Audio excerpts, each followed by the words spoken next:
Evangelho de Lucas, capítulo 3, do versículo 1 ao versículo 9.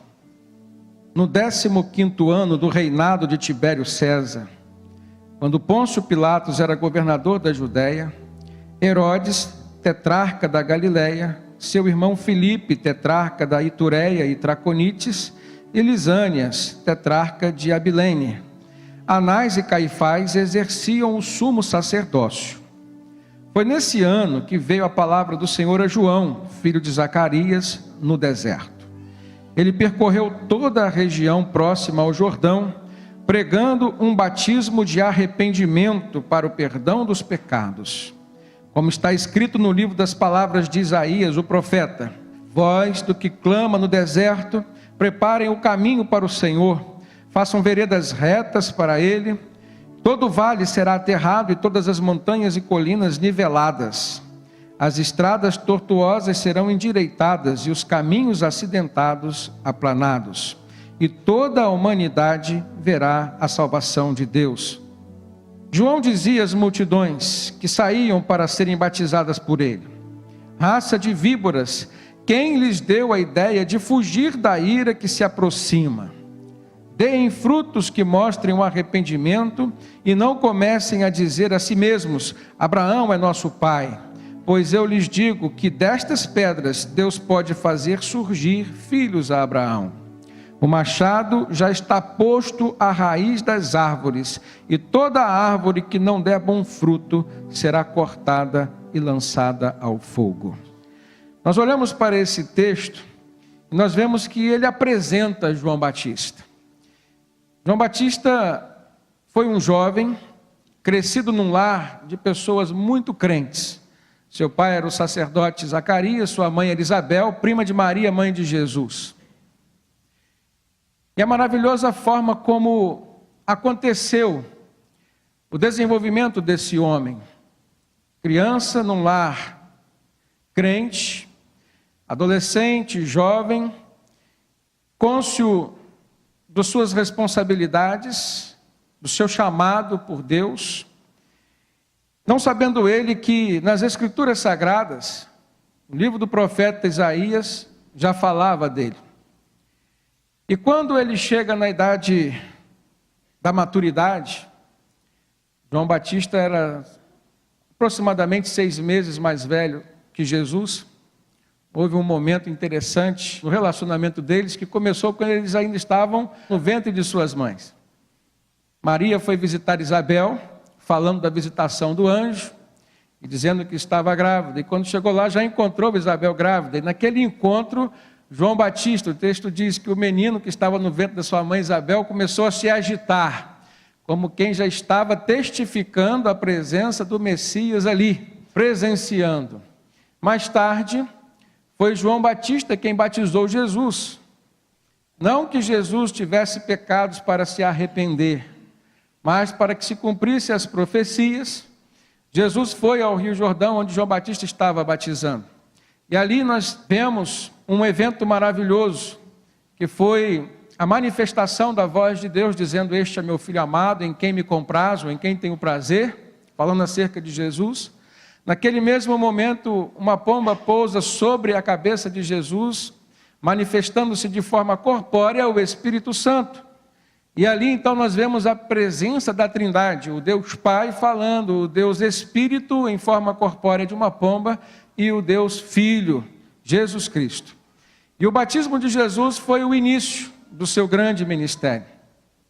A partir dali ele venceu as tentações no deserto e, entre outras, passou também por dificuldades, mas uma das coisas que me chama a atenção no relacionamento entre Jesus e João Batista foi o fato de que Jesus o admirava.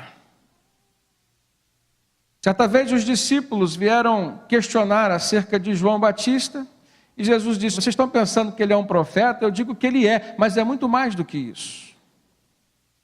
Jesus falou acerca de João Batista que antes dele não houve homem igual. Qual era a admiração que Jesus tinha por João Batista? E João Batista cumpriu com o seu ministério. E um ministério difícil, porque foi num tempo muito complicado, vivido pelo povo de Israel, que estava nesse tempo vivendo ainda no domínio do Império Romano. O início do texto, da narrativa do evangelista Lucas, traz algumas informações que às vezes a gente passa sem perceber. Ele diz que no 15º ano do reinado de Tibério César, imperador de Roma, havia 4 governadores. Então eles fatiaram o território de Israel em 4 áreas. O tetrarca era um governador responsável por uma 4ª parte do território. E o texto diz que havia Pôncio Pilatos, governador da Judéia, Herodes da Galileia, Filipe da Itureia e Traconites e Lisânias de Abilene. Até aí ele fala do governo político. Mas a partir desse ponto o texto traz uma informação adicional. O versículo 2 diz que Anás e Caifás exerciam o sumo sacerdócio. Então ele entra no campo da religiosidade de um povo que era tido como povo de Deus. Deus tinha estabelecido que haveria somente um sumo sacerdote sobre a sua nação. Então essa informação do evangelista Lucas, na verdade, ela parece trazer uma contradição. Porque o texto diz que havia 2 sumos sacerdotes, e sumo sacerdote só pode ter um. O fato é que houve uma interferência muito grande do poder político dentro do sistema religioso de Israel.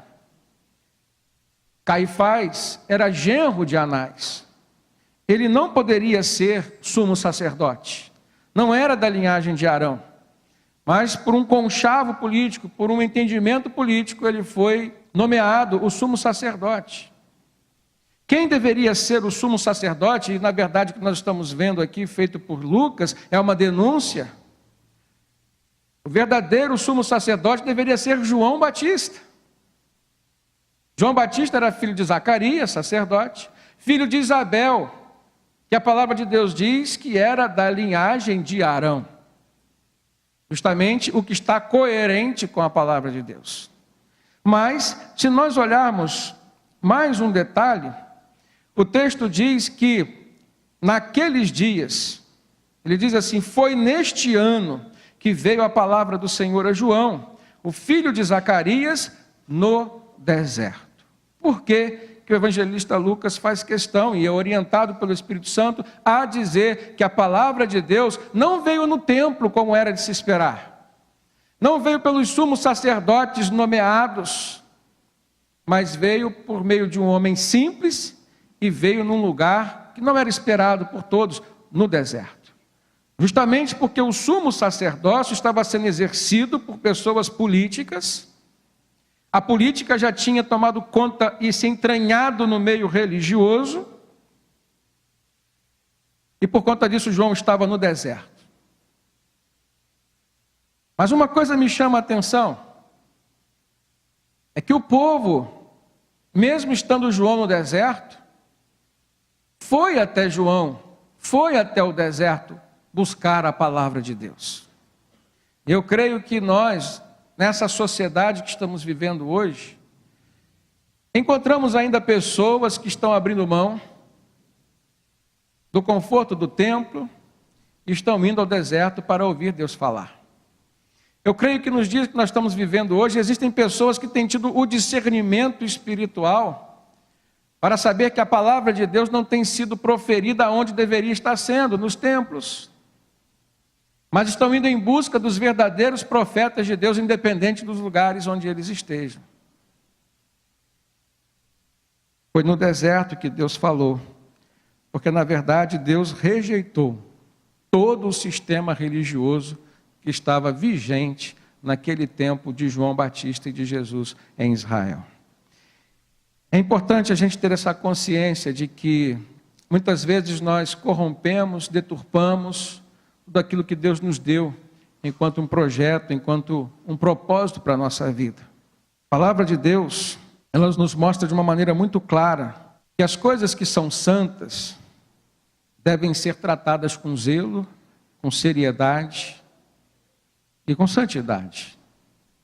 O autor aos Hebreus diz que nós temos que buscar a paz e a santidade, ou a santificação, sem a qual ninguém verá Deus, ninguém se relacionará com Deus. E a pessoa de João Batista representava a figura do profeta santo, puro. Ele tinha renunciado todas as propostas que o sistema daquele tempo havia oferecido para ele. Por conta disso, ele adquiriu a admiração de Jesus, a aprovação de Jesus.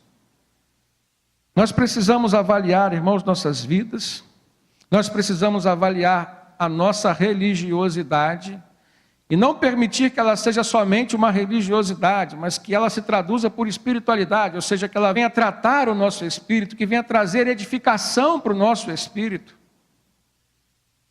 Que o nosso comportamento venha promover no nosso ser um ambiente favorável para a presença e a manifestação do Espírito Santo, quer seja através dos dons, quer seja através do fruto, quer seja através de milagres e bênçãos que Ele traz para nós.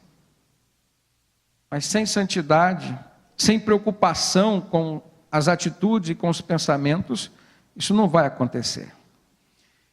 Jesus deu um testemunho sobre João Batista, lá em Mateus capítulo 11, ele disse para os seus discípulos: afinal, o que vocês foram ver foi um profeta? Sim, eu lhes digo que ele é mais do que um profeta.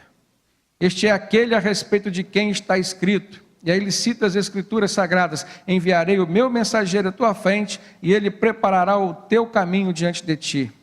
Digo-lhes a verdade, falou Jesus, entre os nascidos de mulher, não surgiu ninguém maior do que João Batista. Todavia, o menor no reino dos céus é maior do que ele. Por que Jesus falou isso? Toda a admiração de Jesus estava concentrada na pessoa de João Batista. Ele referendou João Batista, mas ele disse: olha, o céu é o lugar que nós não conhecemos, mas um lugar que nós esperamos. Estando João Batista aprovado por mim, ele ainda é uma pessoa, e por conta disso ele está sujeito às mesmas fragilidades que todos nós. Mas no céu, isso não acontecerá. A palavra de Jesus aponta para um futuro. Mesmo que nós olhemos para as pessoas ao nosso redor como referencial, o futuro que nos espera é diferente. Mesmo que a gente se inspire em pessoas, irmãos, a realidade que nós devemos desejar está em Cristo Jesus, que é a máxima revelação de Deus. E Jesus estava dizendo, ela também não ponham as suas expectativas na pessoa de João Batista. Mas um fato relevante, e eu tenho certeza que foi justamente isso que atraía também a admiração de Jesus a João Batista, estava na sua mensagem. O texto fala sobre a mensagem que João Batista pregava, e uma mensagem que encontrava respaldo dentro das Escrituras Sagradas. Olha na sua Bíblia, Lucas 3, agora a partir do verso 3. Diz que João Batista percorreu toda a região próxima ao Jordão, pregando um batismo de arrependimento para o perdão de pecados. E isso porque estava escrito no livro das palavras de Isaías, dizendo: voz do que clama no deserto, prepare o caminho para o Senhor, façam veredas retas para Ele. Qual era a tônica da mensagem de João Batista, irmãos? O arrependimento de pecados. A conversão e, por consequência, a salvação, elas só acontecem mediante o arrependimento e a fé. Se nós olharmos a Bíblia no Novo Testamento, nós vamos ver muitos textos falando sobre arrependimento, mas toda a Bíblia, de Gênesis a Apocalipse, aponta para uma transformação no ser humano, aponta para a conversão, e não existe conversão sem arrependimento. O próprio texto de 2 Crônicas 7,14, quando a gente vê Salomão consagrando o templo ao Senhor, e o povo ali, Deus manifesta uma palavra e diz: Salomão, se o meu povo, que se chama pelo meu nome, se humilhar e orar e buscar a minha face, se converter dos seus maus caminhos, então eu ouvirei dos céus, perdoarei os seus pecados e sararei a sua terra. Arrependimento, conversão e perdão. Palavra de Deus. Se nós olharmos o texto de João Batista que nós acabamos de ler, a mensagem dele era para o povo: arrependam-se dos seus pecados, se convertam. Se nós formos mais adiante, vamos ver Jesus Cristo falando de arrependimento. E há pelo menos 2 parábolas construídas por Jesus que falam de uma forma muito simples, mas muito direta sobre o arrependimento. E sobre aquilo que de Deus o arrependimento pode trazer para nós. A primeira delas se encontra na parábola do fariseu e do publicano. Jesus fala sobre oração, mas no fundo ele está falando aquilo que valida as nossas orações diante de Deus. Porque se você for orar, se você for falar com Deus, mas se o seu coração não estiver puro, Deus não vai te ouvir, Deus não vai atender sua oração. E nesta parábola Jesus usa a figura de 2 pessoas. A primeira, o fariseu, um homem religioso que aos olhos humanos era um exemplo de relacionamento de uma pessoa com Deus. Cumpridor de seus deveres, frequentador de cultos, uma pessoa que gostava de orar publicamente para que as pessoas pudessem ver, gostava de dar esmolas e ofertas, mas só quando tinha alguém para ver. E Jesus sabia disso e o confrontou. Todo esse povo dizendo: vocês são sepulcros caiados. Mas Jesus usa também a figura do publicano. O publicano não era aquela pessoa certinha, não era uma pessoa religiosa, não era uma pessoa tida como referência espiritual, mas era quem? Era um judeu nomeado pelo Império Romano para cobrar impostos dos próprios judeus, dos seus irmãos. Normalmente um publicano era alguém que cobrava mais do que o que devia cobrar. Mas Jesus fala de um publicano diferente. Ele diz que o fariseu foi orar e começou a agradecer a Deus, exaltando-se a si mesmo, orando de si para si mesmo, dizendo: Senhor, muito obrigado porque eu sou cumpridor dos meus deveres, eu cumpro a lei. Ele cita até dizendo: eu dou o dízimo de todas as coisas. E não sou como este, e apontou para o publicano. A sua oração demonstrava que ele estava cheio de justiça própria, de auto-julgamento e de pré-julgamento sobre os outros. Um coração impuro, que de forma alguma seria ouvido por Deus. E aí Jesus fala do publicano. Diz que naquele tempo o publicano socava o seu peito, não aguentando o peso da culpa e pedindo perdão ao Senhor. E no final ele diz: tem misericórdia de mim, Senhor, que sou um pecador. Essa é a oração que toca o coração de Deus. E Jesus diz: olha, eu digo a vocês, em verdade vos digo, que este último saiu justificado e o primeiro não. Interessante isso. O que é a justificação? A justificação só acontece sobre a vida de pessoas que cometem delitos, que cometem erros, falhas, senão não precisariam ser justificadas essas falhas. Mas elas se tornam justificadas mediante o perdão, se tornam justificadas mediante o reconhecimento do próprio Deus de que o ser humano que comete essas falhas, uma vez arrependido, o Senhor o perdoará. A justificação acontece hoje mediante o nosso reconhecimento de que Jesus pagou o preço na cruz. E a justificação então só vem sobre aqueles que se convertem. O que nós estamos diante neste texto é de uma exposição feita por Jesus acerca da necessidade do arrependimento dos seus pecados para que haja a justificação e, por conta disso, o relacionamento com Deus. Num segundo momento, Jesus fala de uma parábola muito conhecida e que todos nós refletimos nela sobre a perspectiva do amor, mas nela está implícita a necessidade do arrependimento. Trata-se da parábola do filho pródigo. aquele que abandonou a casa do pai, aquele que gastou os seus bens dissolutamente, mas que quando viu que estava no fundo do poço, ele caiu em si. O texto de Lucas 15 fala exatamente este termo. Ele caiu em si e chegou à conclusão: na casa do meu pai, a qual eu abandonei, até os empregados estão vivendo melhor do que eu. Vou voltar para casa e dizer: Pai, pequei contra o céu e contra ti. Já não sou mais digno de ser chamado teu filho. Trata-me como um desses seus empregados. Então o pai lançou sobre os seus ombros, o acolheu, restituiu tudo a ele. Então a gente fica com a mensagem do amor, mas implicitamente existe, antes da manifestação do amor do pai que recebe, que perdoa o seu filho, a necessidade de uma expressão de arrependimento do filho que abandonou o pai. Jesus prega o arrependimento.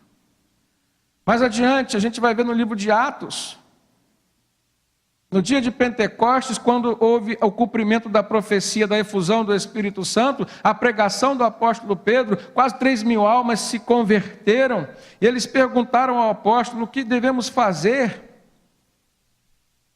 E aí Pedro disse: arrependei-vos, pois, e convertei-vos, para que sejam cancelados ou apagados os vossos pecados, e venham assim os tempos de refrigério na presença do Senhor sobre a vida de vocês. Tempos de refrigério que virão como consequência do arrependimento na vida de um coração, mesmo sendo pecador. Então, desde o Antigo Testamento, por palavras do próprio Deus, ao Novo Testamento, palavras de João Batista, palavras de Jesus e de outros apóstolos como Pedro, nós vemos a importância do arrependimento na vida do ser humano. Não só antes da sua conversão, mas durante a sua caminhada cristã. Um dos traços do arrependimento está na humildade. E isso se aplica muito aos cristãos, porque a maioria deles acham que não tem mais do que se arrepender. Acham que já foram perdoados, que já receberam salvação. E por conta disso não tem zelo pela sua santificação. Seja humilde. Não espere chegar no fundo do poço como o filho pródigo chegou. Arrependa-se dos seus erros, dos seus pecados. E volte-se para Deus pela comunhão com o Filho, que é o Senhor Jesus. Um outro ponto importante que eu vejo nessa passagem, que a profecia de Isaías, citada por Lucas, ela apontava para um tempo de correção, um tempo de confronto com os pecados das pessoas e um tempo de milagres também.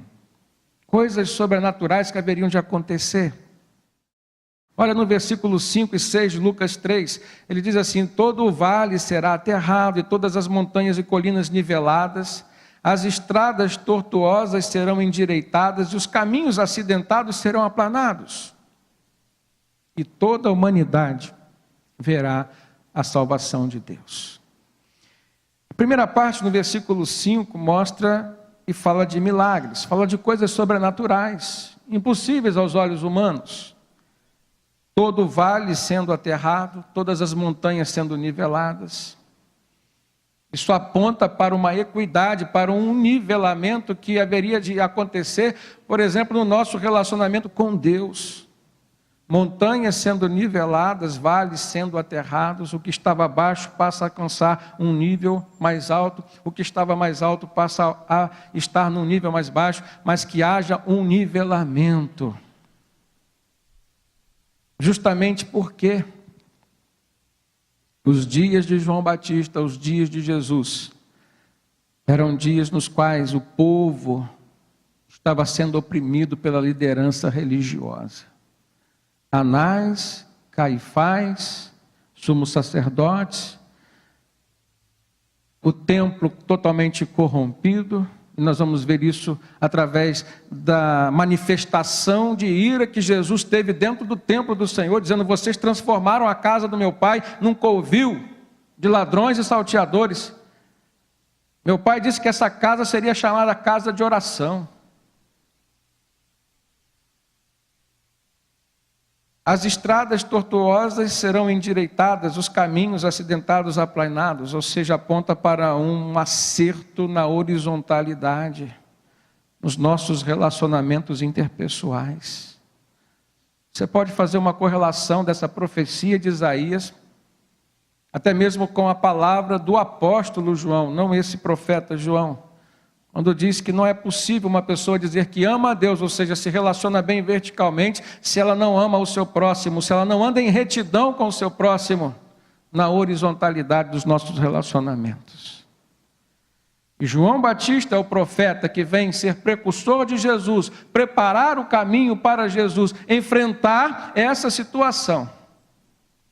Aonde a palavra deveria estar sendo proferida, não estava. Aonde o povo poderia alcançar ou encontrar um alento, uma esperança, eles viam corrupção. Então eles foram para o deserto. Ouvir a palavra de um homem simples, mas por meio de quem Deus estava falando. Nós precisamos hoje de muitos Joãos Batistas. Mas nós precisamos hoje de uma igreja que vai em busca da palavra de Deus, mesmo que seja no deserto. Uma igreja que venha refutar, rejeitar todo tipo de filosofia vã, todo tipo de novo evangelho, que entre na onda de uma cultura que não é santa, que não vem do Senhor. Precisamos rejeitar aquilo que não é de Deus. Ele diz que toda a humanidade veria a salvação de Deus, mas não significa que toda a humanidade seria salva. Jesus veio, se manifestou a todos os homens. Falta pouco para que o mundo todo venha conhecer exatamente Jesus, ou seja, ouvir falar de Jesus. Falta pouco. Mas durante esse tempo, muitas pessoas têm morrido sem salvação, porque não têm se entregue ao Senhor Jesus. Eu percebo dentro desse contexto, do confronto de pecados, ou da necessidade de confrontos de pecados, que o profeta encontrou no seu tempo, eu percebo uma verdade, que uma pessoa que experimente uma conversão genuína, ela precisa demonstrar a sua conversão através das suas atitudes. Justamente no versículo 7, o profeta João Batista fala sobre isso, os frutos do arrependimento. Versículo 7 diz assim: João Batista dizia às multidões que saíam para serem batizadas por ele. Eu acho interessante como que esse profeta recebia as pessoas. Uma mensagem que não era doce, palavras que não eram agradáveis, mas que expressavam a verdade, que tinham a autoridade de Deus. O pecador chegava diante de João Batista para ser batizado, ele dizia: raça de víboras. Quem lhes deu a ideia de fugir da ira que se aproxima? Essa pergunta de João Batista, ela era confrontadora. Porque ele via nas pessoas um medo, mas não via nas pessoas conversão. Muitas pessoas estavam fugindo para dentro daquele evangelho pregado por João. Assim como eu vejo muitas pessoas hoje fugindo, querendo se esconder dentro das igrejas. Aí a palavra de João Batista era: quem lhes deu essa ideia de fugir de uma ira que se aproxima? Falando do julgamento. E por que ele fala isso? Ele diz: não comecem a dizer a si mesmo, Abraão é nosso pai. Pois eu lhes digo que dessas pedras Deus pode fazer surgir filhos a Abraão. Isso não significa nada dizer que é filho de Abraão, dizer que pertence à nação de Israel. Vocês precisam de arrependimento. Então ele diz: quem lhes deu a ideia de fugir da ira que se aproxima? Deem frutos que mostrem o arrependimento do pecado de vocês. Aí vocês poderão ser batizados. deem frutos. Jesus falou que pelos frutos nós podemos conhecer uma árvore. Não é porque você é filho de crente que você está salvo. Não é porque você está na igreja ou com um nome na igreja que você recebe a salvação. São conceitos básicos, irmãos. Mas por que a Bíblia fala nisso? Porque até mesmo os conceitos básicos têm sido esquecidos. Ou pessoas têm passado por cima de propósito. Nós temos condições de nos autoavaliarmos. Os frutos de arrependimento exigidos por João Batista para o batismo nas águas, os frutos de uma árvore que Jesus disse que através dele nós podemos conhecer a árvore, não se aplicam ao nosso irmão, se aplicam a nós. Jesus nunca desejou, aliás, pelo contrário, ele sempre foi contra o pré-julgamento. Ele disse, não julga o outro. Por que você está olhando para a farpa que está no olho do seu irmão? Tira a trave que está dentro do seu olho primeiro. Não julgueis para que não sejais julgados. Então, os frutos de arrependimento, os frutos de uma árvore, essa metáfora, essa forma como Jesus disse que nós podemos nos avaliar, é para nós mesmos, para que a gente não venha se enganar. Fazer um conceito a nosso respeito que não é verdade, que não é o reflexo do conceito que Deus tem acerca de nós. E ser filho de Abraão, ou seja, estar debaixo de uma promessa que Deus tinha feito para Abraão, não significava receber a salvação, eram outras promessas. Salvação só por Jesus. E a prova disso está no capítulo 13, do mesmo Evangelho de Lucas, que narra o momento em que Jesus chega numa sinagoga, num dia de sábado, para ensinar, e ali estava uma mulher que tinha um espírito que a mantinha doente já há 18 anos. Foi Jesus quem diagnosticou a presença do espírito maligno naquela mulher. Ela andava encurvada de forma que não podia endireitar-se, ou seja, ela tinha um problema crônico na sua coluna. O diagnóstico de Jesus foi espiritual. É interessante que Lucas é médico. E ele registra essa situação. Quer dizer, ele tinha autoridade para pensar quem é Jesus para dizer que essa enfermidade é espiritual. Ele poderia olhar com um olhar clínico, físico. Existem enfermidades que são de origem emocional, psicossomáticas. Existem enfermidades que são espirituais. E ninguém com mais autoridade do que Jesus para identificar. Tanto que, no momento em que ele viu, ele curou aquela mulher. E ele foi questionado pelo chefe da sinagoga, porque curou no sábado, e aí ele não teve como não questionar o chefe da sinagoga. Ele disse, olha, seria aprazível eu deixar esta filha de Abraão, a quem Satanás mantinha preso por 18 anos, eu não deveria curá-la só porque é dia de sábado? Então foi Jesus quem disse, ela era uma filha de Abraão, estava possessa de um espírito maligno, e só quando se encontrou com Jesus que ela foi liberta. Eu aprendo também que uma pessoa verdadeiramente convertida precisa estar em plena comunhão com Jesus. No versículo 9, o texto diz que o machado já está posto à raiz das árvores, e toda árvore que não der bom fruto será cortada e lançada ao fogo. O evangelista Lucas, na apresentação de João Batista, falando de uma mensagem que confrontava com relação aos pecados e chamava ao arrependimento, ao batismo, ele fala que o machado já está posto à raiz das árvores, e toda árvore que não der bom fruto será cortada e lançado ao fogo. João Batista fala de céu, João Batista fala de inferno.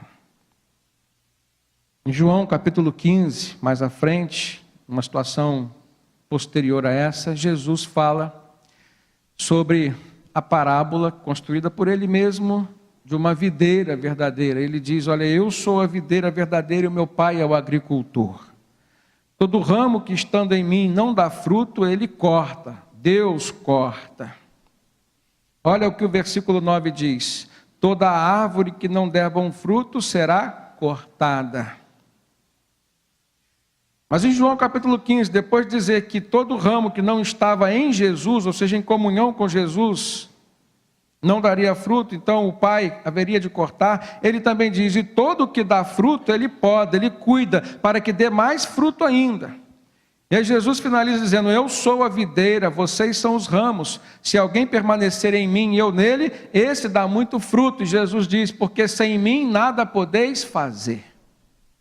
Você precisa avaliar a sua vida, encontrar Deus nos detalhes do seu dia a dia e procurar ter comunhão com o Senhor. No versículo 6 ele diz: se alguém não permanecer em mim, será como o ramo que é jogado fora e seca.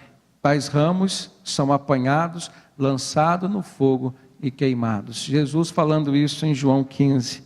Olha o que o texto de Lucas 3, que apresenta João Batista, fala: o machado já está posto à raiz das árvores, toda árvore que não der fruto será cortada e lançada onde? No fogo. Mesmo lugar aonde Jesus disse que todos os ramos, ou seja, todas as pessoas que não estivessem ligadas a Ele, seriam lançadas. Por último, eu aprendo uma outra questão que a gente vê nesse texto, que às vezes a gente passa sem perceber. Versículo 10 diz que a multidão perguntava para João Batista: o que devemos fazer então?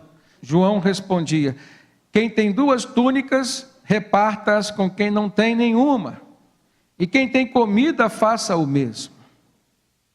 Vamos lembrar do início da mensagem, qual era o contexto social, político e econômico de Israel? Opressão do Império Romano, corrupção dentro do sistema religioso, miséria e fome na população. Então as multidões vieram querendo ser batizadas, dizendo estarem arrependidos. O que João Batista falou? Quem tem 2 túnicas, reparta com quem não tem nenhuma, e quem tem comida, faça o mesmo, ou seja, reparta com quem não tem. O reino de Deus não consiste em coisas materiais, irmãos. Nosso coração não pode ficar preso às coisas daqui. Nosso coração tem que estar preso, apegado àquilo que Deus valoriza. Pessoas. Pessoas. O nosso próximo vale mais do que os nossos bens. Segunda lição, versículo 12. Diz que agora alguns publicanos também vieram para serem batizados. E eles perguntaram: mestre, o que nós devemos fazer? E aí João respondeu: não cobrem nada além do que lhes foi estipulado. A gente percebe que o evangelho pregado por João exigia transformação de vidas. E as pessoas vinham com essa consciência, então elas diziam: o que nós devemos fazer? Ou seja, mudança no interior e mudança no exterior. Terceiro lugar, diz que alguns soldados, versículo 14, então alguns soldados lhe perguntaram: e nós, o que devemos fazer? E ele respondeu: não pratiquem extorsão, nem acusem ninguém falsamente, contentem-se com o seu salário. Ou seja, o reino de Deus não aceita mentira, o reino de Deus não aceita propina.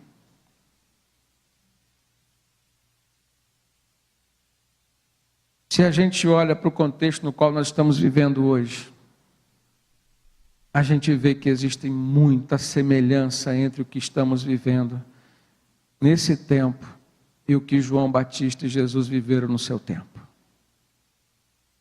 E a igreja do Senhor Jesus, através de quem Ele se manifesta, através de quem Deus fala, em quem Deus deposita a sua expectativa e esperança. Jesus disse: vós sois o sal da terra e a luz desse mundo. Vocês têm que fazer diferença, vocês têm que brilhar, vocês têm que resplandecer a luz de Cristo. O que nós vamos fazer, irmãos, diante dessa palavra?